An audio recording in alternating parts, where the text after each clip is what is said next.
Returning to the shrine the next day, there is already a clamoring crowd waiting to get through the gate. You each make your way past the group and into an empty staging area. One of the shrine monks leads you and a few other adventurers to the center area. Okay, who do we have? 1, 2, 3, 4, 5, 6, 7... Wait, we're missing someone. Oh, there he is. He points back toward the gate, and then you see a half-elf individual. Ryu, go ahead and describe yourself. So, Ryu is forgive me for lack of a better word, very Eastern-looking gentleman. He has long black hair. He's about 5'5", but the thing that you notice most about him, other than his blank poker-like stare, is that depending on where you're standing, the color of his eyes are slightly different. Oh, yes, Ryu, thanks for joining. Did you have any trouble finding your way here? No, I did not. I'm glad. Well, welcome back. All right, everyone go ahead and gather together. Greetings to all of you. Look, it looks like the excitement last night scared away most of our competitors. So, I guess that means we can get right into the main event. So, I'm going to go over the rules for the tournament. So please listen closely. Anyone who comes into contact with the outside of the ring is out. If you are knocked out and do not stand up by the count of 10, you are out. You will be allowed the use of one weapon. Any other secondary weapons are not allowed and are grounds for disqualification. Magic is allowed, but anything that harms anyone aside from your opponent is grounds for disqualification. The most important rule of all, killing your opponent is not allowed. Doing so will result in immediate disqualification. Any questions? Do these count?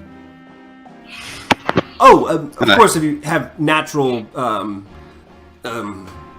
things, claws, horns, hooves, those are allowed because those are naturally part of your body.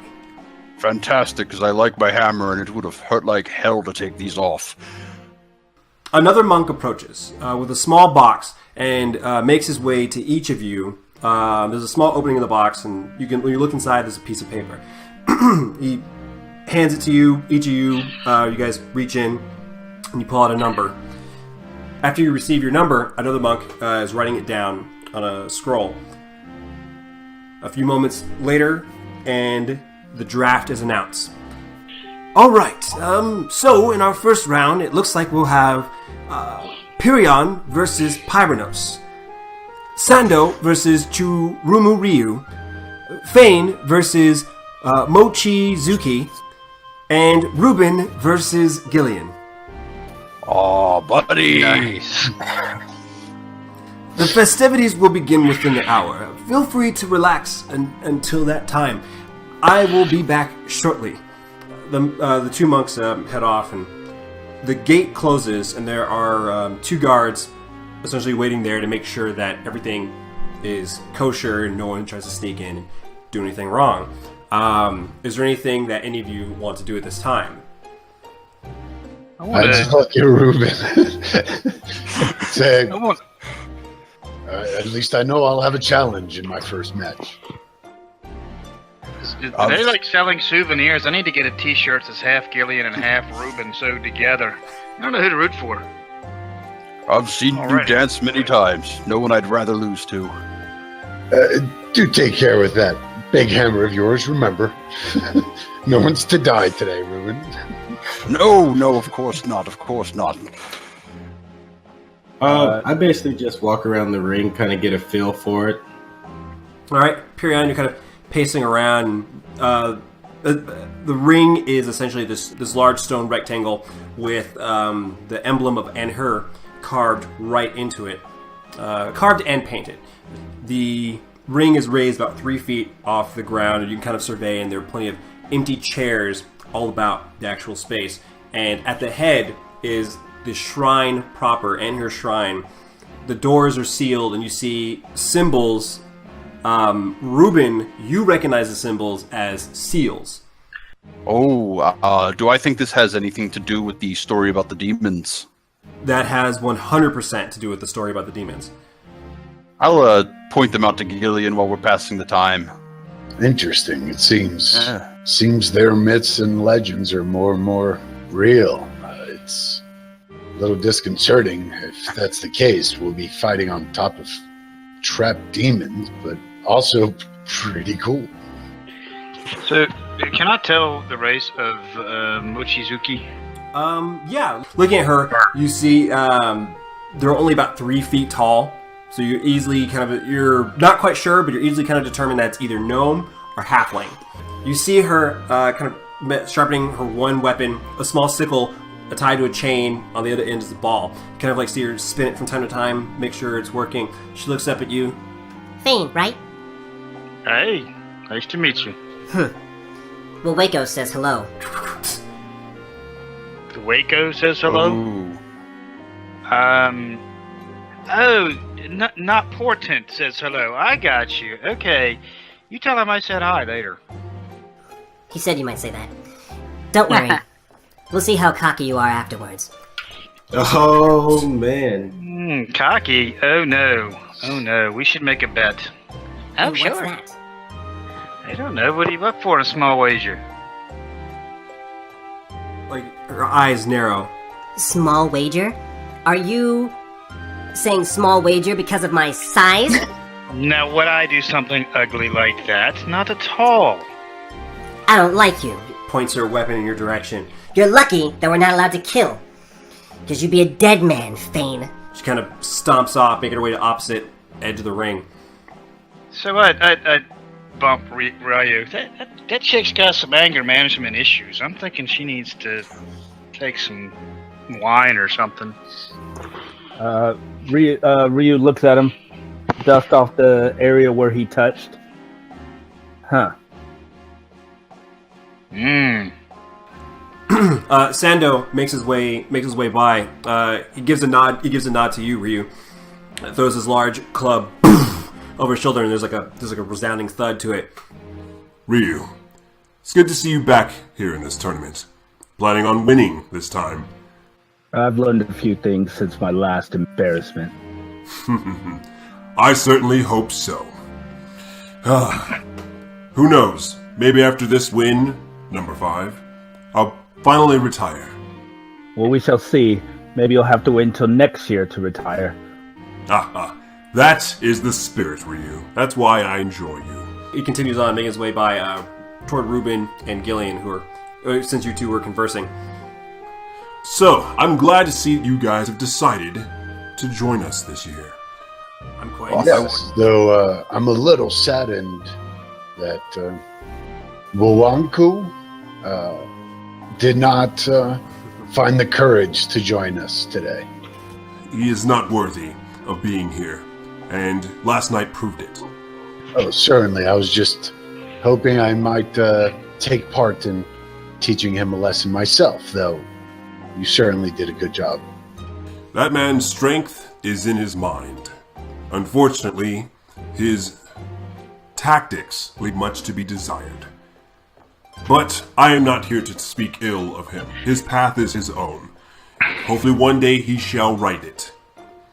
Real quick, during that time, since we were showing interest in the sigils that were apparently ward-off demons, okay.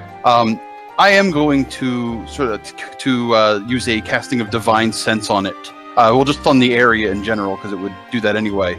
I imagine the sigil itself shines brightly. If there's anything else celestial or fiendish about it, I'd probably notice that too. Once again, closing your eyes and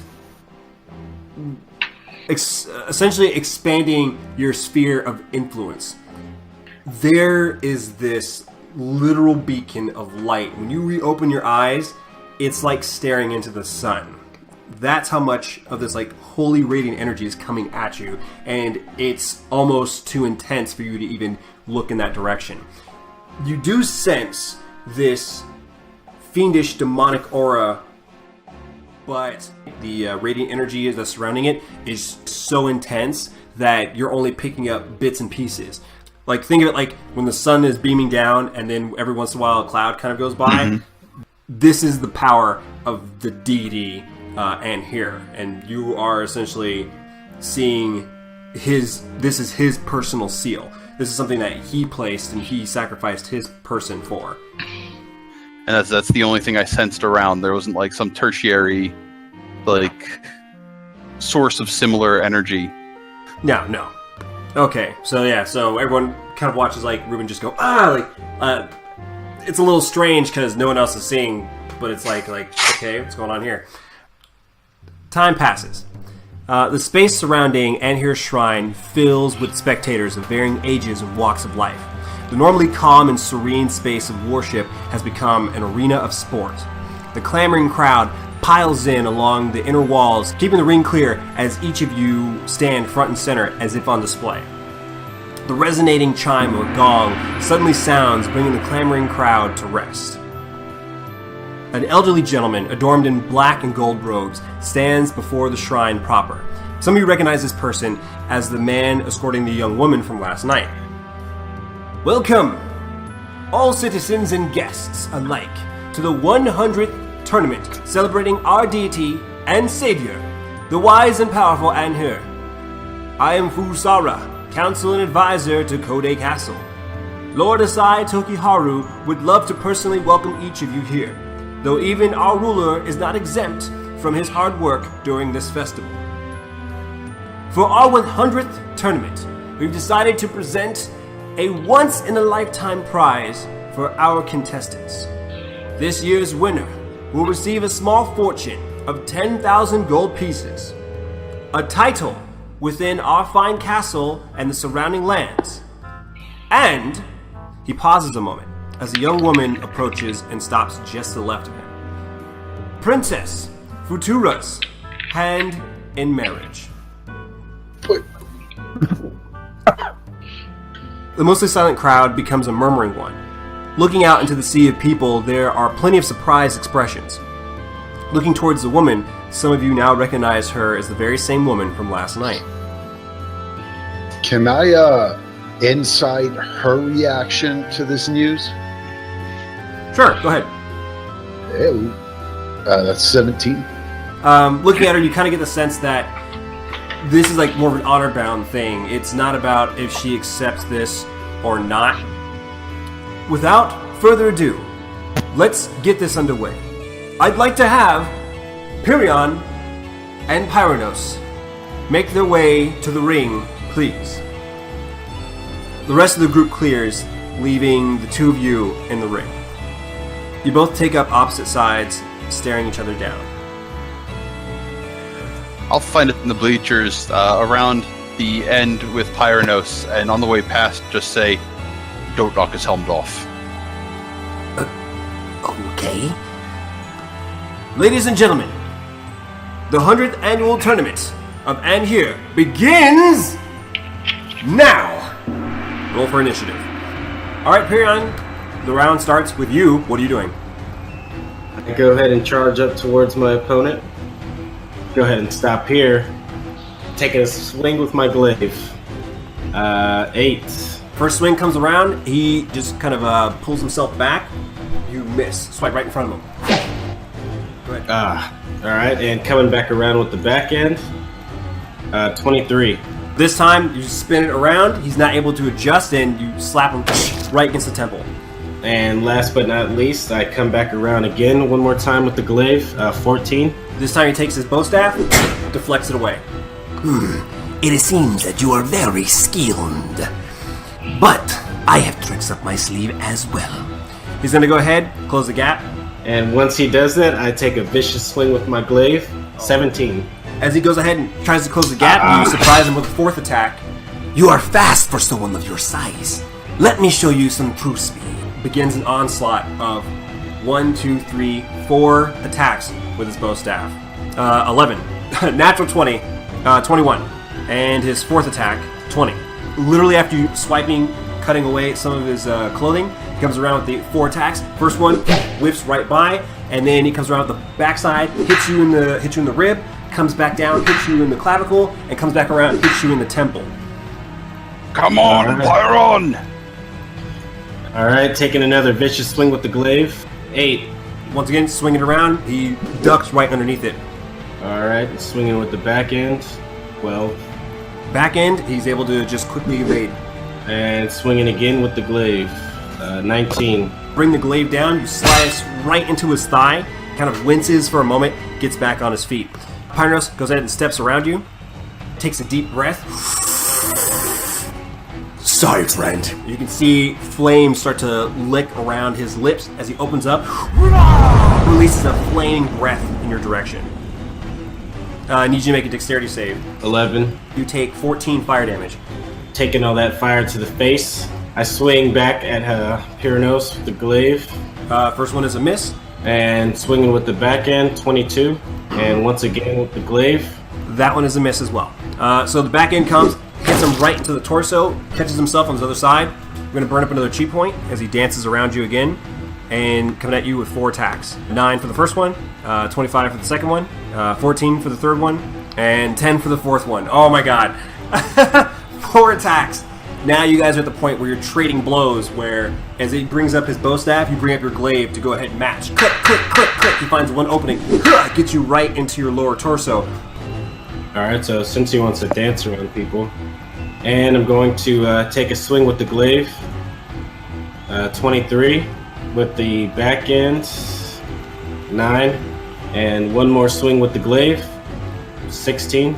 So as you bring the glaive around, you cut right into his shoulder armor. It cracks wide open.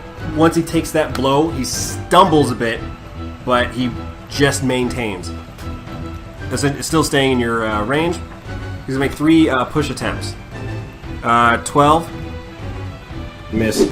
17. He can only push you twice. So he only landed the second one. So yeah, you get pushed back 5 feet. And with his bonus attack, he's going to. Oh, when he does that, I take a swing at him, but. With 8, so yeah, so it just he goes right underneath it, and then pulls his bow staff forward. Natural 1. So as he goes ahead and swings, they both collide, and it falls to the ground. Now seeing him defenseless, I do take action, swinging my glaive. Miss. 13. I just take a step to the side, swing the back end. 18. Take another step behind him, and swing with the glaive again. Oh my god, 14. You go ahead and take the first swing, he ducks underneath it, you go ahead and sidestep, he tries putting up his guard against you, go ahead and take the back of your glaive, push it right into his throat. You kind of hear him lose his wind. You go ahead and bring the glaive around for a final swing. He just narrowly evades it, but you kind of get the sense that it was more accidental as he starts stumbling around and falls onto the ground. The monk makes his way up, begins counting. 1, 2, 3, 4. This goes on. The crowd is energetic and they're just cheering like crazy. 8, 9, 10. Pyrion is the winner of this round. Crowd goes absolutely crazy. Pyranos, as he's getting his wind back, brings his bow staff, balances himself up. You are quite strong, sir. Takes both his hands and delivers a gracious bow. I hope to one day battle against you once again. But next time, I will be the victor. I tried my best to not show my emotion. I basically just am holding my glaive up in the air while I walk out the, basically exit off of the battleground. Ladies and gentlemen, we're already off to an amazing start. Now at this time, I'd like to have our next 2 contestants bring their way in. Sando and Ryu. Making their way to the ring is... The crowd was excited before, but now the level of excitement is cheered to a whole new level. Ladies and gentlemen, I bring you 4-time champion Sando Natsuo versus challenger Chu Rumu Ryu. Take your places. Ready, fight! All right. Ryu does a bow. Sando. And does with a simple wave of his hand.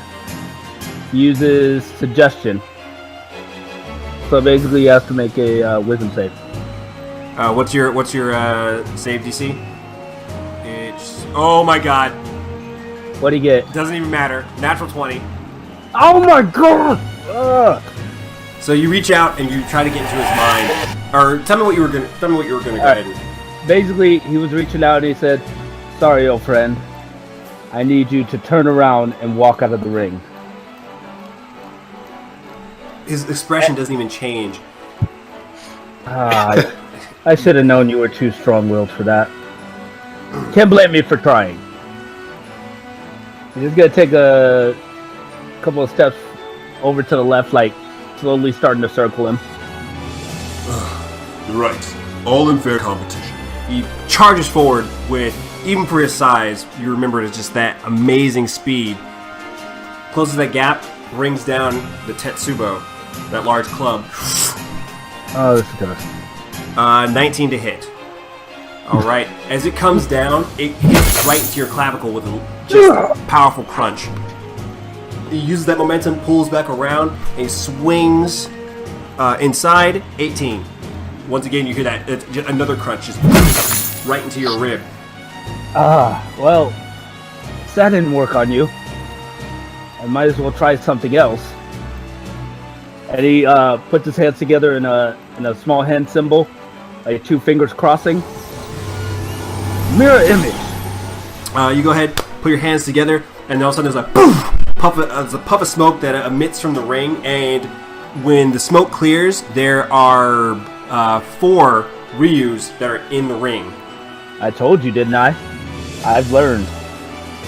Sando, keeping his eyes on all of you, you see him grip at the weapon, uses up his bonus action, and you watch as this aura begins ripping around him. He's going to go ahead and make an attack, but I need you to roll a 1d20. 15. He swings down, and the Tetsubo passes right through one of your shadow clones, disappears in a puff of smoke, and where it collides, there's this little crater that's in the ground. Not there. He goes ahead and swings around at the other one. How about here?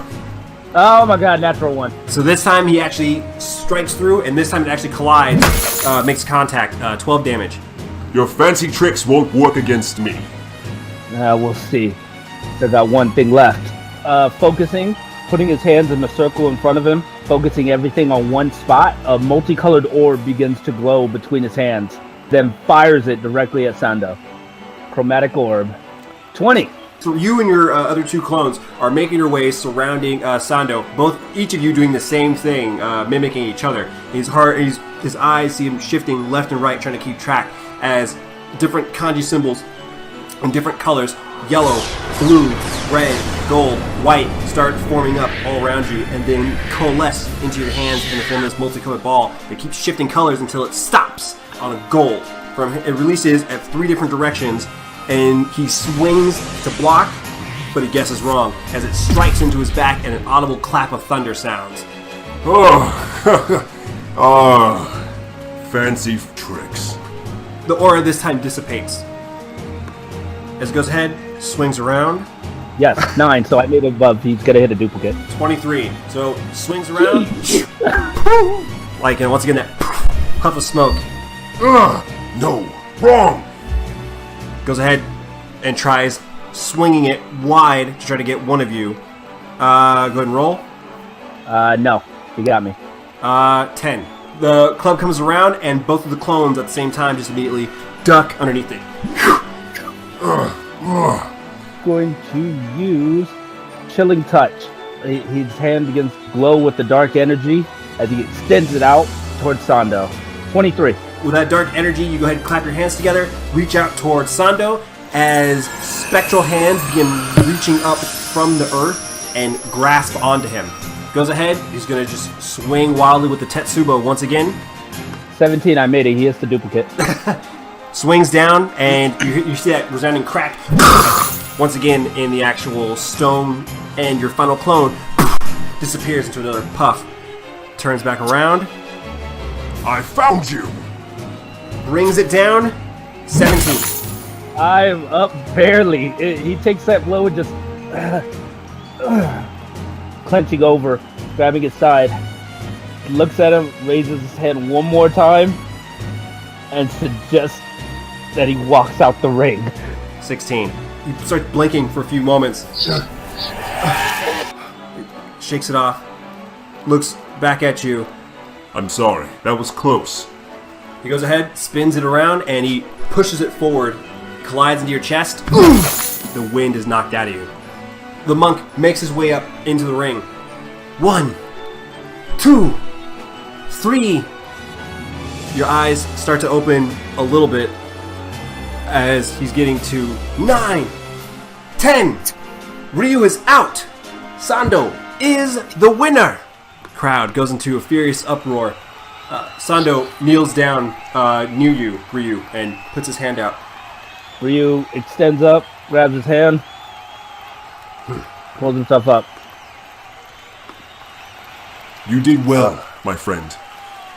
House Ryu and House Natsuo have always been allies, and I cherish our alliance. As do I. Who knows? Maybe I'll come back for a 6th year, just for you. I look forward to it. As Ryu go ahead and limps off the stage. Next up, let's welcome to the ring Fane, the half-elf, and Mochizuki, the halfling. As Mochizuki makes her way up to the center of the ring, you see her once again spinning the weapon in her hand. She points to you, just draws it across her neck. I simply bow and look at her. I assume she's carrying the same sickle with a chain and the ball in the other hand. Correct. Okay. I just wink at her. See you in a little bit, sweetie. Ready? Fight! Alrighty. I watch her holding her little scythe there and swinging her little chain all around. And toss a little heat to her chain there that she's holding. Heat metal. Fane, you point out with one finger. She's looking in a direction. She's not sure what you're doing. All of a sudden, the weapon that's in her hand is glowing this bright orange color, and she immediately just tosses it down. Ugh! Bastard! All right. You can't spell bastard without Those Bard. chain weapons are real difficult to handle when they're hot. Her eyes glance over outside the ring toward Ryu and glance back toward you. I didn't think I'd have to do this so soon. But oh well. Pulls both her fingers together in a cross, and suddenly her form multiplies as 4 of her appear inside the ring. Ryu just spits to the ground. Let's see what you do now. She's going to use a bonus action to do dodge. Thane looks around in all directions going, well, that's dirty pool. I want to watch to see if anybody actually goes and runs for the weapon that's now on the ground. I am going to hold the heat on that, and I will take my rapier of poking and step up to here and slice this one. 11, so you end up poking, and then all of a sudden your rapier goes through and disappears into a puff of smoke. She closes the gap, and she goes ahead and is going to make an unarmed attack roll. 17. They all at the same time do some attack. One coming with the elbow, another one sweeping under with their knee, another one jumping up to attack you in your back. And you feel one of them connect. I smile and say, thanks for the dance, sweetheart. Alright, same again. I'm going to see if I can't evaporate or find purchase on one of these things. You take your rapier, poking in, hoping to find something, and this one does not disappear into smoke. You actually feel an actual purchase when your blade stops short. The weapon bites in and yank back out. And she goes, "Ah!" She flinches, and all the forms do the same thing. They all wince in pain. They're circling around you. The speed's getting blinding as they're coming around, and they come around for their first attack. 8 to hit. I just dodged that. Yeah, sidestep. Circle around again. 15. 3 bludgeoning damage as it comes and connects. Elbow. So, let's see if we can get lucky again. This time, once again, poking right into one of the forms. It disappears into a puff of smoke. Now, just 2 of them. You feel a little less pressure, but that pressure is still on you as they are still going for the flank. closing the gap. Ooh, 18 to hit. And sweeping underneath you, 12 to hit. Go. Oh my god. And Do this right the again. roll's so much higher now because it's just the two of them. You go ahead, push your blade forward, once again stopping short, finding purchase. As it stabs in, go ahead and give me the damage. 11 damage. Again, that's nice. Both of them. Suddenly, Outstanding. the one behind you disappears into a puff of smoke as the real Mochizuki falls backwards onto her back. The monk rushes in, breaking you two up, and begins the count. 1, 2, 3, going through. Obviously not at that pace. All the way to 10. Mochizuki is disqualified. The winner is Fane, the half-elf. I reach down bodyguard. and hold my hand out to help her up. She swats your hand away. Makes her way toward her weapon and waits for it to cool down. Ready? I will allow it to cool down. Picks it up, puts it at her side, gives you a glare, and just makes her way out. I bow to her honorably and thank her for the match. Now, stepping up for our final match of the first round of the tournament. Reuben Wiley versus Gillian Kegbearer. Take your places. Bow to your opponent. Ready? Fight! Don't worry, buddy. I won't dishonor you by holding back. Go Rubian! Go Gilbon! There come the hole. I Hunter's Mark him. Close the ground. The first attack, I am going to try to knock him prone with my horns. Reuben, you go ahead and close that gap. Come up underneath Gillian, who has seen this attack enough times, but still catches him off guard, is thrown prone. Second attack, I just swing down with the hammer. Coming down both hands at Gillian's prone body. Can I use my parry reaction? Yes. Brings the hammer down. Gillian brings both his hands up and catches the massive hammer, the head of the massive hammer, reducing the damage by 6. Ha ha ha! Good show! All right. Get up from being prone. And as I get up, I pull out the harpoon and do a two-handed sweep at Reuben's feet. 15 to hit. Does not. And as I get up to my feet, I bring it around and come down with the two-handed attack with the harpoon. Clang! And then this is the part I've been most excited about with my bonus action melee attack. I do my dwarven greeting headbutt and hail Reuben. Right. Hopefully, if this hits, I'm meeting it enthusiastically. This is like getting an autograph.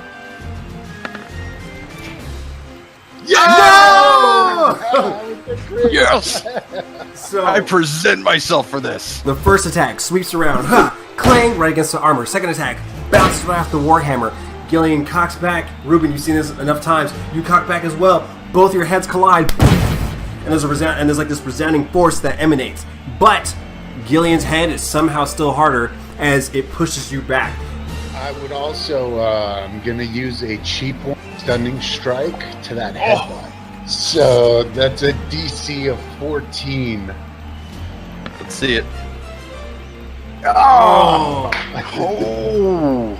The strike does hit a pressure point, but as it's coursing through your nerves, you steel yourself and get right back into the fight.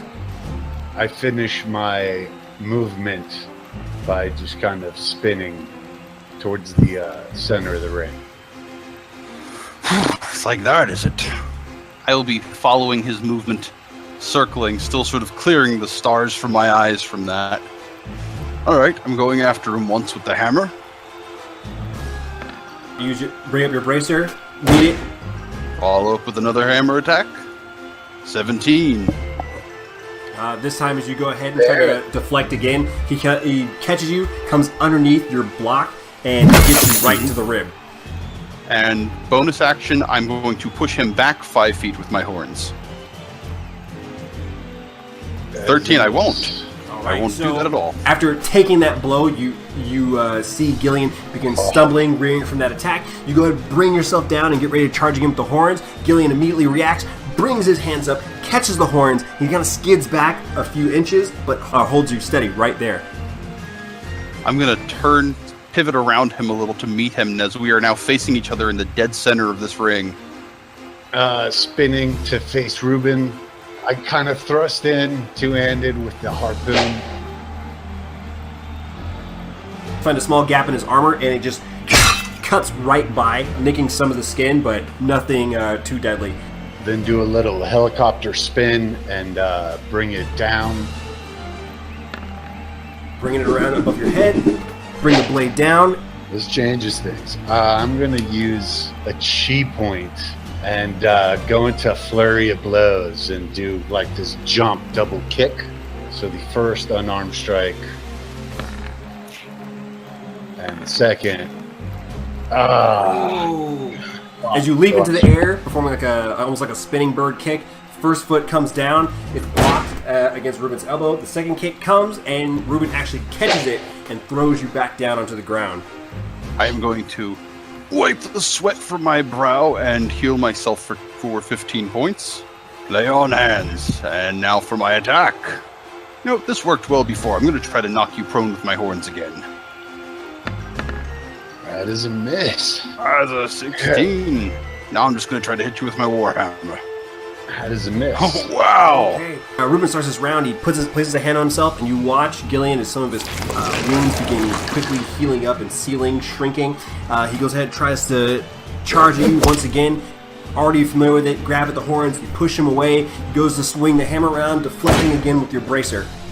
I haven't had this much fun since I fought my brothers and sisters. So Kegbear lunges towards Ruben, looking like he's about to do a headbutt again, but instead decides to grapple him by the horns. Good headlock here, good horn lock. Both of you guys give me opposing whatever is better for you, acrobatics or athletics. Oh! Nice roll. Gillian, you leap up onto Ruben's back and you begin grabbing at the horns. Ruben, you quickly adjust, jerk, and throw Gillian back down onto his feet.